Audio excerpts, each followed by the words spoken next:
Assalamualaikum warahmatullahi wabarakatuh. Kami dari kelompok 6 akan mempresentasikan materi tentang rancangan penelitian. Dan perkenalkan, nama saya Muhammad Robert Elvaus, NIM 19502102118. Pengertian rancangan penelitian. Rancangan penelitian diartikan sebagai desain atau pola-pola operasional yang dapat dijadikan panduan atau pedoman teknis oleh peneliti dalam melaksanakan rangkaian kegiatan penelitian.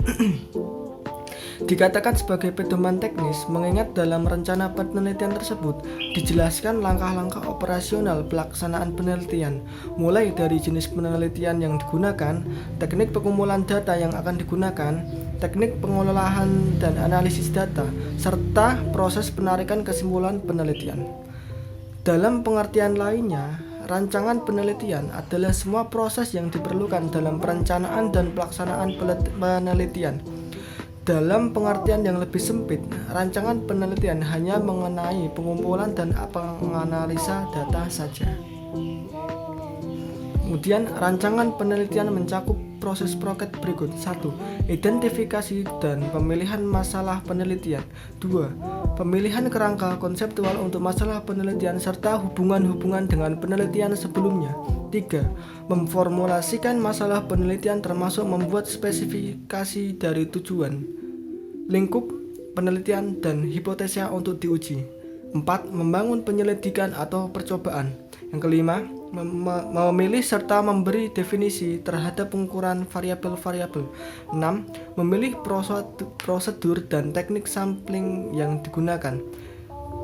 Yang ketujuh, menyusun alat serta teknik untuk mengumpulkan data. 8. Membuat coding serta mengadakan editing dan processing data.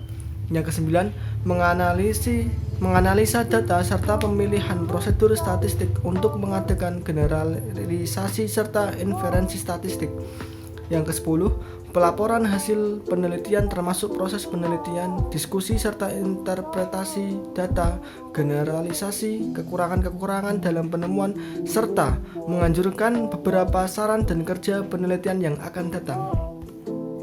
Lalu, tahap-tahap rancangan penelitian. Yang pertama, perencanaan penelitian. Proses perencanaan penelitian dimulai dari identifikasi, pemilihan serta rumusan masalah sampai dengan perumusan hipotesa serta kaitannya dengan teori dan kepustakaan yang ada. Yang kedua, pelaksanaan penelitian. Rancangan atau desain pelaksana penelitian meliputi proses membuat percobaan ataupun pengamatan serta memilih pengukuran variabel, memilih prosedur dan teknik sampling, alat atau teknik pengumpulan data, kemudian membuat coding, editing, dan memproses data yang dikumpulkan. Lalu, desain dalam pelaksanaan penelitian meliputi 1. Desain sampel. Desain sampel yang akan digunakan dalam operasional penelitian sangat bergantung dari pandangan efisiensi. Yang kedua, desain alat atau instrumen. Pemilihan alat harus dievaluasikan sebaik mungkin sehingga alat tersebut relevan dengan informasi yang diinginkan untuk memperoleh data yang cukup reliable. Yang ketiga, desain analisa. Desain analisa sudah dikerjakan lebih dahulu sebelum pengumpulan data dimulai. Jika desain dalam memformulasikan hipotesa sudah cukup baik, maka desain analisa secara paralel dapat dikembangkan dari desain merumuskan hipotesa tersebut. Jenis masalah penelitian yang dihadapi oleh seorang peneliti akan menentukan rancangan penelitiannya. Fase desain dari suatu penelitian menentukan alat mana yang digunakan dan bagaimana mereka digunakan. Jika sebelumnya peneliti tidak menentukan rancangan penelitian yang akan digunakan, masalah penelitian yang muncul tidak akan ditangani secara memadai dan kesimpulan yang diambil akan beresiko lemah dan tidak meyakinkan. Sekian dari saya, akan dilanjutkan oleh Inayatus Sa'diyah. Assalamualaikum warahmatullahi wabarakatuh. Perkenalkan, nama saya Inayatus Sa'diyah, NIM 19502102115. Di sini saya akan menjelaskan tentang jenis-jenis rancangan penelitian.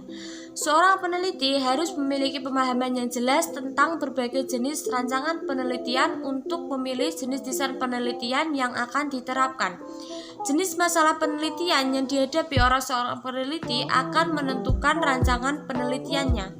Fase desain dari sebuah penelitian menentukan alat mana yang digunakan dan bagaimana mereka digunakan.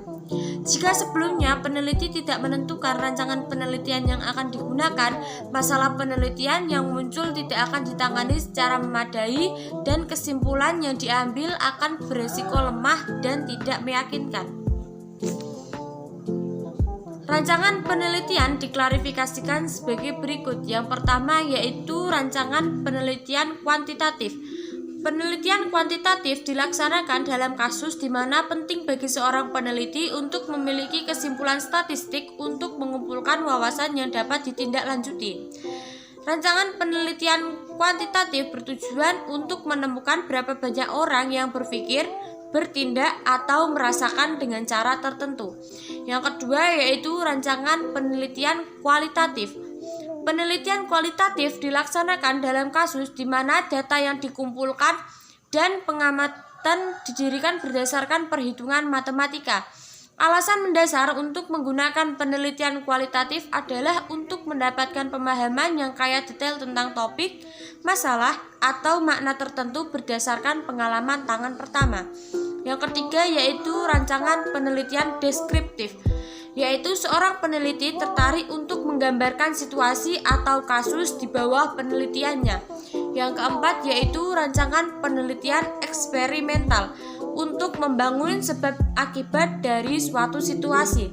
Yang kelima yaitu rancangan penelitian diagnostik, di mana seorang peneliti cenderung mengevaluasi akar penyebab topik tertentu. Yang keenam yaitu rancangan penelitian eksplanatosi, yaitu menggunakan gagasan dan pemikiran peneliti tentang suatu subjek untuk mengeksplorasi lebih jauh teorinya. Berdasarkan penelitian tersebut, kita dapat menggolongkannya menjadi 4 jenis rencana penelitian, yaitu rencana penelitian studi kohort, rencana penelitian cross-sectional, rencana penelitian studi longitudinal, dan rancangan penelitian studi lintas sekuensial. Selanjutnya yaitu karakteristik rancangan penelitian. Ada 4 karakteristik utama dari rancangan penelitian, yaitu yang pertama netralitas. Hasil yang diproyeksikan dalam penelitian harus bebas dari bias dan netral. Yang kedua yaitu reliabilitas. Jika penelitian dilakukan secara teratur, peneliti yang terlibat mengharapkan hasil yang sama dihitung setiap waktu. Yang ketiga yaitu validitas. Ada beberapa cara alat pengukur yang tersedia untuk rancangan penelitian, tetapi alat pengukur yang valid adalah alat yang membantu peneliti dalam mengukur hasil sesuai dengan tujuan penelitian dan tidak ada yang lain. Yang keempat yaitu generalisasi. Hasil rancangan penelitian harus dapat diterapkan pada populasi dan bukan hanya sampel terbatas. Sekian presentasi dari saya. Apabila ada kekurangan saya mohon maaf. Wassalamualaikum warahmatullahi wabarakatuh.